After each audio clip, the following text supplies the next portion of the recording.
আসসালামু আলাইকুম। চলুন দুর্ধর্ষ একটি ভিডিও বানাই। আসলে মজা করে বললাম। তবে বলার একটা কারণ আছে, বলছি। তার আগে এই ভিডিওটির কথা একটু মনোযোগ দিয়ে শুনবেন। এতদিন এই যুদ্ধ ড্রোন আর মিসাইলের মধ্যে সীমাবদ্ধ থাকলেও এবার ময়দানে নামছে দুধর্ষ সব গ্রাউন্ড ফোর্স এবং তাদের সমর্থনে আসা দুধর্ষ রুশ চেচেন যোদ্ধারা। আশা করি মনোযোগ দিয়ে শুনেছেন।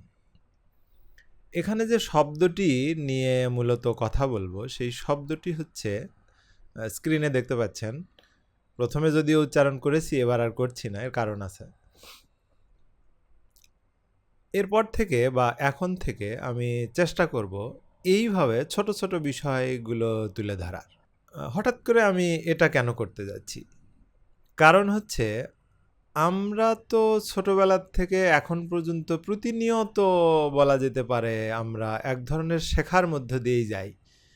কিন্তু সত্যিকার অর্থে মনে থাকে কতটুকু আমাদের? মনে কিন্তু সেভাবে থাকে না। আমরা যতটা শিখি সেই অনুযায়ী কিন্তু আমাদের মনে থাকে না। তাহলে মনে রাখার জন্য কি করা উচিত?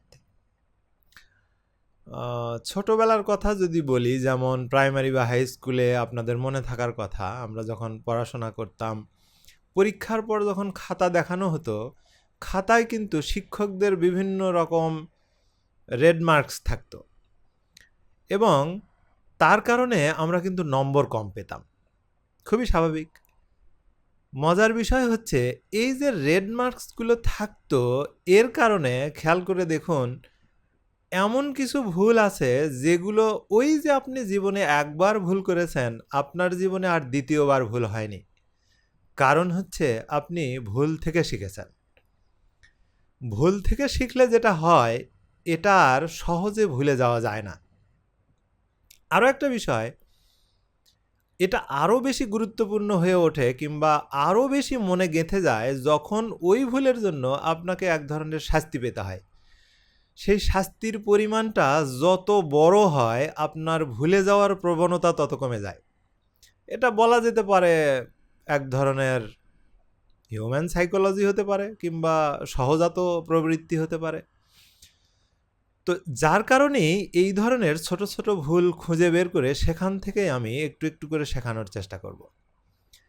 এর মানে কিন্তু এই নয় যে এই মানুষগুলোকে আমি ছোট করছি। আসলে মোটেই তা নয়, কারণ আমি নিজে তো জানি যে আমি আসলে নিজেই কত কত কত ছোট, কত নগণ্য একজন মানুষ। খুবই সামান্য জ্ঞান আমার, একেবারেই সীমিত। তো তারপরেও শিখতে তো হবে, আপনাদের মতোই আমিও শিখতে চাই। সেটা যদি হয় এরকম ভুলের মধ্যে দিয়ে শেখা, তাহলে আমার মনে হয় সেই শেখাটা অনেক দীর্ঘস্থায়ী হবে। তো শব্দটা ছিল দুর্ধর্ষ, কিন্তু উনি ভুলক্রমে যে কোনোভাবেই হোক, ওনার মুখ ফসকে হোক, উনি বলছেন দুধর্ষ। র যে রেফ হয়ে গেছে প্রথম, সেটার কিন্তু উনি উচ্চারণ করেননি। আশা করছি আপনাদের এই ভুল আর হবে না। এই ভুলটা খুব কম মানুষেরই হয়, তবে এরপরের থেকে আরও এমন কিছু ভুল আমি খুঁজে বের করে নিয়ে আসবো যেগুলো সাধারণত মানুষ ভুল করেই থাকে। সেই ভুলগুলো থেকে আমরা শেখার চেষ্টা করব। কাউকে ছোট করার জন্য নয়, শেখার চেষ্টা করব। আশা করি এই সহজ শব্দটির আর আমাদের কনফিউশন হবে না। এটা দুধর্ষ নয়, দুর্ধর্ষ। আমি একটু টেনে উচ্চারণ করলাম এবং আমাদের কাছে সবচেয়ে গ্রহণযোগ্য বাংলার ক্ষেত্রে যে কি বলবো রেফারেন্স, সেটা হলো বাংলা একাডেমির উচ্চারণ অভিধান থেকে আমি একটা স্ক্রিনশট তুলে দিলাম। আপনারা একটু কষ্ট করে দেখে নিতে পারেন। আশা করি স্ক্রিনে ঠিকঠাক দেখতে পাচ্ছেন।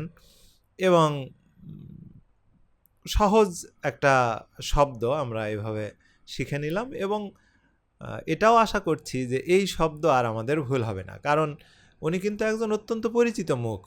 তো তার কাছ থেকে যখন আমরা এটা শিখলাম, তার ভুলের মাধ্যমে আমরা যখন শিখলাম, তখন আশা করছি এটা আমাদের মনে গেঁথে যাবে ইনশাআল্লাহ।